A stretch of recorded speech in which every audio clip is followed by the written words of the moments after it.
Chairman Pakistan Tehreek Insaf Imran Khan बनी गाला से रवाना हो गए और कुछ देर में इंसदाद दहशतगर्द अदालत में पेश होंगे। इसी पर बात करेंगे हमारे नुमाइंदे अब्दुल कादिर से। अब्दुल कादिर, आगाह कीजिए।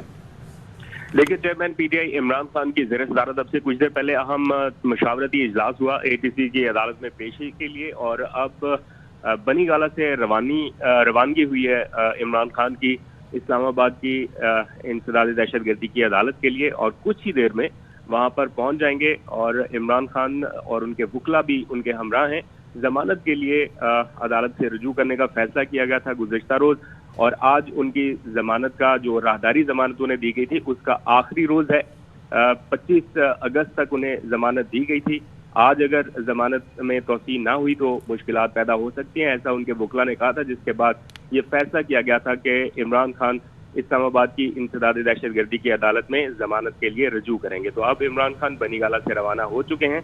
मैक्सिमम 10 मिनट का वक्त लगेगा या 15 मिनट का उन्हें इस्लामाबाद की G11 में एटीसी कोर्ट पहुंचने में। तो वहां पर भी उनके वकला की टीम मौजूद है। तो कुछ ही देर में बाकायदा अदालती कार्रवाई शुरू होगी। ठीक है, तो अब्दुल कादिर हमें बता रहे हैं कि 10 से 15 मिनट लगेंगे इमरान